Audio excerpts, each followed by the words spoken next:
안녕하세요. 세상에서 가장 작은 책방 홍대 카페 본주에 있는 원테이블 북스토어 옛다 책방입니다. 네, 오늘은 2019년 4월 16일입니다. 네, 4월 16일 우리 기억할 수밖에 없는 날짜죠. 네, 4.16에 관한 책이 올해도 나왔습니다. 그날이 우리의 창을 두드렸다. 네, 4.16 세월호 참사 작가 기록단이 쓴 아마 세 번째 책일 거예요. 금요일에 돌아오렴, 다시 봄이 올 거예요. 에 이어서 세 번째 책이 나왔는데요. 부제가 세월호의 시간을 건너는 가족들의 육성 기록이라는 부제가 붙어 있어요. 이 책을 어떻게 읽지? 이 책이 나오자마자 이제 옛다 책방에 가져다 놓으면서 많은 사람들이 읽었으면 좋겠다 싶으면서도 그 전작들을 이렇게 읽었었거든요. 근데 혼자 읽기에는 너무 힘이 든 거예요. 너무 슬퍼서 옛다 책방을 어떻게 할까 하다가 같이 읽어보자 이런 자리를 한번 만들어서 혹시 혼자 읽어보긴 해야 될 것 같은데 차마 읽기가 엄두가 나지 않는 사람들하고 같이 모여서 읽으면 좀 낫지 않을까 해서 오늘 아침에 2시간 동안 꼬박 읽었어요. 많이 읽지는 못했고 앞에 한 100페이지 정도 읽었는데 아마도 다 읽지는 못할 것 같고 그렇다고 그래도 이 책이 많은 사람들한테 알려지고 이런 참사에 대해서 다방면에서 작가들은 글을 쓰고 기록을 하고 널리 알리고 이런 역할들 하고 뭐 예술가들은 그림을 그리기도 하고 여러 가지 다양한 활동들을 하고 있는데 그런 것들이 그런 활동의 의미들이 진상규명을 하고 이런 부분들까지 쭉 맞닿아서 이어졌으면 하는 바람으로 다 읽지는 못했지만 그래도 소개를 하고 싶었습니다. 뒤에 카피에는 이런 글이 있어요. 세상이 그들의 삶을 송두리째 흔들었지만 흔들려야 할 것은 다름 아닌 이 세상이었다. 세월호 참사 이후 5년 한국 사회의 심연을 밝혀온 유가족의 목소리. 달라진 세상에서 우리는 이들에게 무엇을 묻고 무엇을 들을 것인가. 이런 이야기들이 있는데 2시간 읽는 내내 계속 눈물이 막 나가지고 눈물콧물 질질 짜면서 읽었는데 이걸 어떻게 소개를 하지? 막 이런 생각을 하다가 이 책을 쓴 작가 소개들 하고 여는 글에서 이제 대표로 이제 박희정 선생님이 이제 이 책이 어떤 의미를 갖고 있고 어떤 내용들을 다루고 있는지에 대해서 소개하는 글이 있어서 이 글들을 소개를 해드리도록 할게요. 일단 4.16 세월호 참사 작가 기록단은 한 사회의 구성원이자 한 명의 인간으로서 세월호 참사를 어떻게 겪어내야 하는가에 대해 고민하는 이들이 모여있다. 글로써 참사의 증거를 남기고 흩어지는 고통을 사회적 기억으로 만들 수 있는 방법을 모색해왔다. 라고 하고 5분의 이제 활동가들이 글을 쓰셨는데 미류 인권운동 사랑방 상임활동가 인간의 존엄에 던져진 질문들에 정직하게 답하고 싶다. 세월호 참사도 그렇게 만났다. 집은 인권이다. 수신 확인, 차별의 내게로 왔다. 밀양을 살다. 다시 봄이 올 거예요. 등을 함께 썼다. 박희정, 인권 기록 활동가. 어떤 선택은 갈림길이 아니라 막다른 길에서 만들어진다. 존재를 걸고 세상을 부수고자 하는 이들의 말 속에 잠길 때의 즐거움을 느낀다.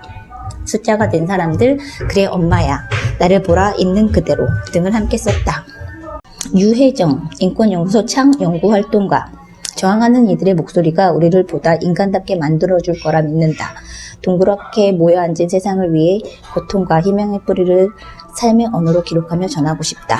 나를 위한다고 말하지 마. 다시 봄이 올 거예요. 재난을 묻다. 나를 보라 있는 그대로 등을 함께 썼다. 이호연 인권기록 활동가. 인권활동을 하면서 참사의 피해자 10대 빈곤 현장 기록을 주로 하고 있다. 여기 사람이 있다. 금요일엔 돌아오렴. 다시 봄이 올 거예요. 재난을 묻다 등을 함께 썼다. 홍은정 인권 기록 활동가. 문제 그 자체보다는 그 문제를 겪는 사람에게 관심이 있다. 차별받던 인간이 저항하는 인간이 되는 이야기를 수집한다. 노란 들판에 꿈을 썼고 금요일엔 돌아오렴. 숫자가 된 사람들. 나를 보라 있는 그대로 등을 함께 썼다. 이 작가단 프로필을 보면서 기록 활동가라는 역할을 하는 작가들의 소중함에 대해서 굉장히 많이 여러 가지 생각들, 경외감, 존경심 뭐 이런 여러 가지 가슴 따끔따끔해지는 어떤 그런 경험을 했던 것 같아요. 이 책은 되게 잘 만들었어요. 뭐 보면서 눈물 막 찔끔찔끔 막 흘리면서도 이 책도 참 잘 만들었네 막 이런 생각들도 문득문득 하기도 하고 막 그랬는데, 이 책이 어떤 책인지 여는 글을 쭉 읽어 드릴게요. 아까 방금 소개한 박희정 선생님이 대표해가지고 적어주셨어요. 여는 글, 봄은 어떻게 다시 오는가. 그날 이후 5번째 봄입니다. 우리는 봄이 희망의 상징이기 힘든 시대를 살고 있습니다. 그러나 봄은 아직 절망의 상징 또한 아닙니다. 희망과 절망의 사이에 깊이를 헤아릴 수 없는 상처를 입고 싸우는 사람들이 있습니다. 지난 5년간 세월호 참사의 진상규명과 안전사회 건설을 위한 4.16 운동을 견인해온 세월호 유가족들입니다. 지난 유가족이 이렇게 지속적이고 광범위한 활동을 펼치는 것은 한국 사회에서 유례가 없는 일입니다. 그 일은 어떻게 가능했던 것일까요? 세월호 유가족에게 지난 5년은 어떠한 시간으로 남아있을까요? 유가족들은 말합니다. 이렇게 싸울 수 있었던 것은 가족을 잃었기 때문이라고요. 나보다 소중한 어린 자식을 잃었기 때문에, 사랑하는 형제 자매를 잃었기 때문이라고요. 애도하고 싶은데 죽음의 이유조차 알려주지 않는 국가와 사회의 부정의함 때문이라고요. 그런데 정말 그것만이 이유일까요?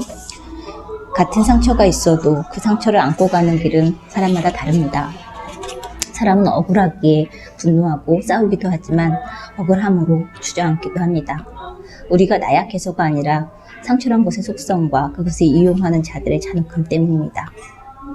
각자가 놓인 삶의 조건 또한 모두 다르기에 한 사람의 선택이 어떻게 구성되는가를 밝히는 일은 쉽지 않습니다. 그러나 우리가 싸우는 유가족을 보며 분명하게 말할 수 있는 사실 하나가 있습니다. 그들이 펼치는 싸움의 빛깔에 관해서입니다. 그들은 그저 억울함을 풀기 위해서가 아니라 부정의와 싸우기로 선택한 사람들입니다. 세상이 그들의 삶을 송두리째 흔들었지만 뒤흔들려야 할 것은 세상임을 깨달았습니다. 너를 사랑하는 마음을, 너와 같은 모두를 살리는 마음으로 넓히기로 마음먹은 사람들입니다. 그들은 그날 이후 나를 둘러싼 세상을 이전과 다르게 구성하며 살아왔습니다. 그 사이 세월호의 타임라인을 훑어보면 참으로 많은 일이 있었습니다. 2016년 9월 세월호 참사 특별조사위원회가 강제로 종료되었고, 그해 말 최순실 게이트가 터졌습니다. 탄핵을 촉구하는 촛불광장이 펼쳐졌고, 시민의 힘으로 2017년 3월 대통령 박근혜를 파면하고야 말았습니다. 그리고 얼마 되지 않아 거짓말처럼 세월호가 수면 위로 올라왔습니다. 그해 5월 선거를 통해 정권이 바뀌었고, 가을에는 사회적 참사의 진상규명 및 안전사회 건설 등을 위한 특별법이 국회에서 통과되었습니다. 그리고 2018년 말 2기 특별조사위원회가 조사활동을 시작했습니다. 사건의 시간으로만 보자면 격변의 시간이었습니다. 얼핏 사건 해결의 진전이 이루어지는 것처럼 보이는 시간이기도 했습니다. 그 시간 속에서 참사를 겪은 한 사람 한 사람의 삶은 어떠한 궤적을 그렸을까요? 우리 사회는 참사를 겪은 한 사람이 그날 이후의 시간을 어떻게 살아내고 있는가를 묻고 듣는 일에 익숙하지 않습니다. 다시 말해 아는 게 별로 없습니다. 세월호 이전에 한국 사회에서 참사가 다루어지는 방식은 보통 다음과 같았습니다. 참사 직후 사건에 대한 진단이 남발되고 사건 해결은 보상 문제로 축소됩니다. 참사에 대한 세간의 관심은 대개 시간이 지남에 따라 점차 사그라듭니다. 조금 큰 사건이라면 추념일에 불러내어 피해자의 안부를 묻기도 하지만 그렇게라도 기억되는 사건은 극소수에 불과합니다. 사회적 관심이 사라져도 피해자의 삶은 계속됩니다. 그러나 그의 삶은 완전히 변해버렸습니다. 사건 자체가 해결의 수준으로 마무리되는 일은 거의 없지만 사회적 해결이 잘 이루어진다고 가정하더라도 피해자의 삶은 참사 이전의 모습으로 돌아가지 못합니다. 상실과 고통을 아는 채 낯선 삶을 살아가야 한다는 것은 무엇일까요? 참사의 피해자가 진실을 밝히기 위해 기약할 수 없는 긴 싸움을 해나간다는 것은 또 무엇일까요? 우리는 어렴풋한 질문 몇 가지만을 품고 지난해 여름부터 4.16 가족협의회에서 활동하는 세월호 유가족과 생존자 가족을 만나기 시작했습니다. 세월호 피해자들 중 어째서 또 단원고 학부모의 이야기냐고 묻는 분이 계실지도 모르겠습니다. 우리는 지난 5년 동안 4.16 운동의 중심에 섰던 유가족들의 시간을 주목했습니다. 지난해를 사회적으로 함께 겪어내면서 이루어진 변화와 그 안에서 개인의 삶이 그린 지형을 보고자 했습니다. 반년 가까운 시간 동안 5명의 기록자가 53명의 세월호 참사 유가족과 4명의 생존자 가족을 인터뷰했습니다.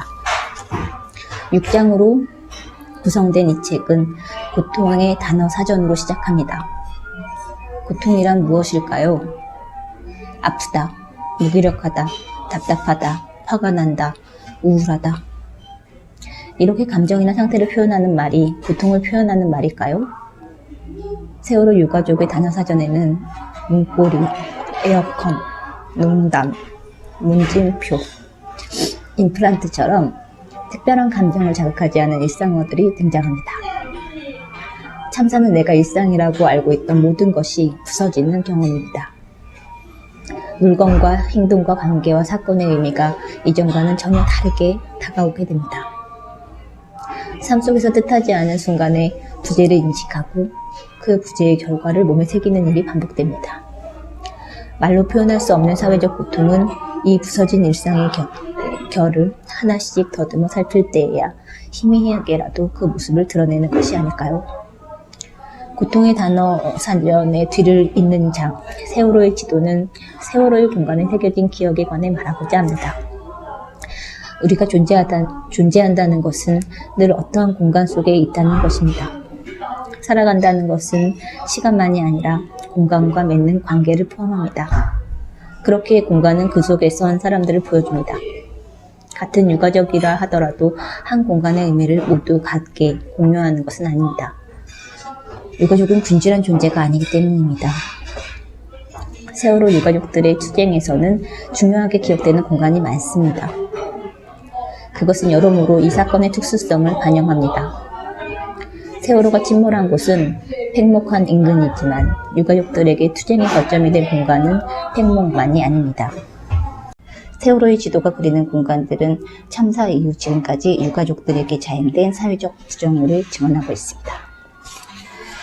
세 번째로 만나게 될 이야기는 4.16 가족의 탄생입니다. 지난 5년간 세월호 참사의 진상규명을 향해 뚜렷이 진전된 바가 있다면 그것은 4.16 세월호 참사 가족협의회의 성장일 것입니다. 이 장은 그것이 어떻게 가능했는지, 4.16 가족협의회가 어떤 변화의 과정을 밟았는지를 담았습니다. 4.16 가족은 유가족 스스로 쓰기 시작한 이름입니다. 4.16 가족협의회의 회원 명부는 혈연과 혼인으로 맺어진 전통적 가족 단위로 구획되어 있지만 4.16 가족은 그러한 개별 가족의 총합이라고만 할 수 없습니다. 세월호 유가족과 생존자 가족은 같은 아픔을 가진 재난 피해자로서의 정체성을 공유할 뿐 아니라 같은 목적을 가지고 함께 싸우는 투쟁의 공동체로서 4.16 가족의 의미를 적극적으로 구성해왔습니다. 다채로운 사람들로 구성된 4.16 가족은 서로 영향을 주고받으며 각자에게 맞는 싸움의 자리를 만들어 갔습니다. 네 번째 장은 가족의 재구성입니다. 세월호 참사의 유가족은 학부모만이 아니지만 사회적으로 세월호 유가족은 단원고 희생 학생의 엄마 아빠로 이해됩니다. 우리 사회에서는 가족을 상상하는 특정한 방식이 있습니다. 성별과 가족 내 위치에 따라 가족 구성원에게 부여된 역할과 규범이 존재합니다. 그것은 가족 구성원이 서로에게 품는 기대로도 연결됩니다. 가족을 뒤흔든 재난은 우리 사회에서 가족이 어떻게 구성되었는가를 되묻게 합니다. 사실을 아는 가족 구성원들은 가족 이데올로기와 역동하며 슬픔을 겪어내고 가족과 부모됨의 의미를 재구성합니다. 그것은 살아가기 위한 몸부림이기도 하고 누군가는 그 과정에서 자신을 돌아보며 새로운 인식과 사유를 끌어내기도 합니다. 그러나 부서진 자리는 여전히 배우러지기도 합니다. 다섯 번째 장 다시 만난 세계는 친족관계 위의 사회적 관계가 어떻게 부서지고 다시 만들어지는가에 관한 이야기입니다. 무엇이 사회적 고통을 겪는 한 사람을 사회와 고립시키는지, 관계의 연결과 확장은 어떻게 이루어지는지를 주목할 필요가 있습니다. 이것은 참사를 겪은 후 피해자가 사회적 존재로서의 나와 만나게 되는 이야기이기도 합니다. 4.16 운동의 지속과 확장에는 유가족을 곁에선 시민들의 힘도 컸습니다. 4.16 운동은 여러 의원의 중첩이 아니라 여러 주체들의 상호 연대의 과정이자 결과를 알 수 있습니다. 그 시간은 어떤 결의 의미를 지니고 있을까요? 끝으로 시간의 숨결은 지금을 통과하는 유가족들의 다양한 마음을 담았습니다. 기억도 맹세도 시간을 통해서 풍화합니다. 정권도 바뀌고 이제 많은 것이 이루어지지 않았느냐고 묻는 사람도 있습니다. 불안과 기대로 진동하는 유가족들의 목소리는 사실 분명한 하나의 이야기를 하고 있는 것이기도 합니다. 세월호 참사의 진상을 숨김없이 밝히고 애도가 가능한 사회적인 조건이 아직은 만들어지지 못했다는 사실 말입니다. 유가족들은 진상규명이 이제 시작이라고 말합니다. 세월호 시간의 중요한 국면마다 들어온 말이지만 그 구체적 의미는 매번 달랐습니다. 세월호 유가족들은 앞으로 어떤 시간을 열어가고자 하는 걸까요? 그리고 지금 이 글을 보는 당신은 어떤 시간을 열어가고 싶은가요? 이 책을 만들기 위해 인터뷰를 해준 57명의 이야기는 한 사람이 듣는다면 잠도 안 자고 꼬박 엿새는 들어야 하는 방대한 양입니다. 긴 이야기를 한 권의 책으로 압축하자니 아쉬운 마음이 큽니다. 전하지 못한 아까운 이야기는 다른 방식으로라도 전해질 수 있도록 고심하고 있습니다. 인터뷰를 요청했을 때 마음을 내어준 57명의 세월호 유가족과 생존자 가족, 그리고 4.16 가족협의회에 깊은 감사를 전합니다. 고통 속에서도 싸우기를 멈추지 않는 당신들 곁에서 우리는 세상에서 가장 큰 용기를 배웁니다. 다시 돌아온 봄, 304명의 희생자 한 분 한 분께 애도의 마음을 전합니다. 장례는 치렀지만 돌아오지 못한 5분의 이름을 기억합니다.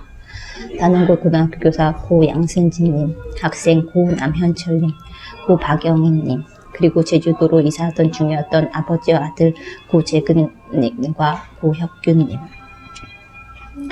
세월호 구조활동을 지원하다 숨직한 소방관과 잠수사들께도 애도의 마음을 전합니다.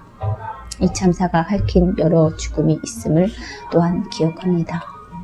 고통과 싸우며 삶을 지켜내고 계신 생존자들, 그리고 동거차도 주민들을 비롯해 호명되지 못한 많은 세월호 피해자들에게도 마음의 연대의 마음을 전합니다. 이 책이 기억과 연대를 위한 발걸음에 작은 보탬이 되기를 바랍니다. 2019년 4월 4.16 세월호 참사 작가 기록단을 대표하여 박희정. 그날이 우리의 창을 두드렸다. 꼭 한번 보시면 좋겠습니다.